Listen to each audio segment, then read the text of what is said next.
This recipe might seem a bit intimidating at first, but it's really not too hard, and once you see just how much better it is than store-bought eggnog, you'll see that it's worthwhile to make it yourself. So let's get right into it. The first thing you need to do is just heat up 4 cups of whole milk, preferably in a heavy pot like a Dutch oven, because we'll need to have pretty good control over our temperature during this recipe, and a heavier pot will help with that. You don't need to boil or even simmer it, just let it heat up a bit to about 160 degrees Fahrenheit if you're using a thermometer. Which I highly recommend, by the way, not only for this recipe, but it also makes deep frying so much easier when you can monitor the exact temperature of your oil. So as the milk is heating up, we're just going to need to whisk together 8 egg yolks along with 3/4 of a cup of sugar.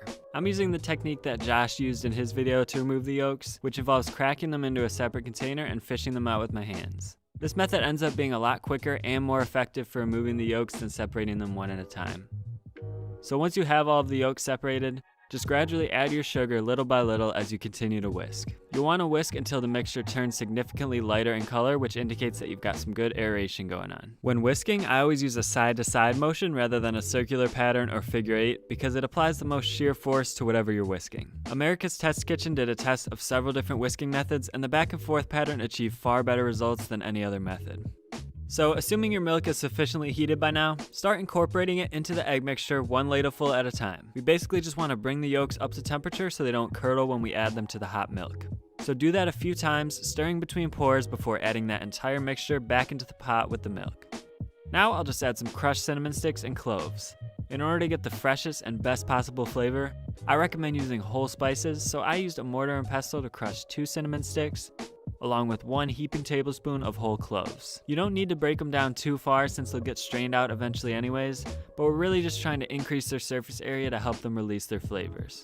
So in addition to the cinnamon sticks and cloves, you'll just want to add 2 teaspoons of a good quality vanilla extract, along with 1 whole nut of nutmeg. There will be a lot of nutmeg in this recipe, so it's important to use whole nutmeg and grate it yourself if you want the best possible flavor. It's really not too expensive, and you'd be surprised how far a single nut of nutmeg will actually go by the time you grate it. Now just stir your mixture and keep it on low heat for about 20 minutes until it's nicely thickened. Make sure to keep it below a simmer and stir frequently to ensure that the eggs don't curdle. You can ruin it pretty easily if the mixture gets too hot, so just be patient here. If you're using a thermometer, try to keep the temperature between about 170 and 175 degrees Fahrenheit.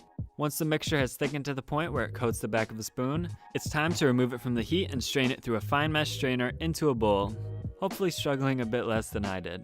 It would help if you had another person to hold the strainer steady as you pour.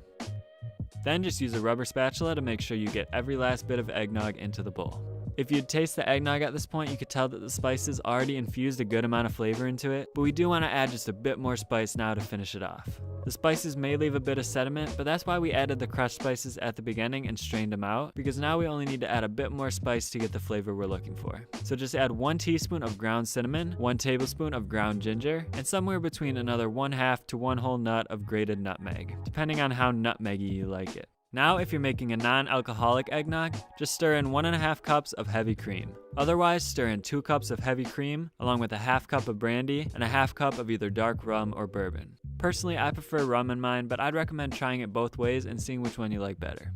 Now, if you want to drink the eggnog right away, which you probably will, you can cool it quickly by placing your bowl of eggnog into a larger bowl filled with ice water for about 10 minutes, stirring occasionally. It's important to have your eggnog in a metal bowl here, because it'll transfer the heat more efficiently, which will cool the eggnog a lot quicker. If you try to do this using a plastic bowl, it won't really work too well, and at that point you'd be better off just throwing it in the fridge.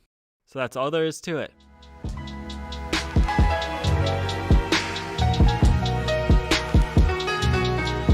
Let it snow, let it, let it.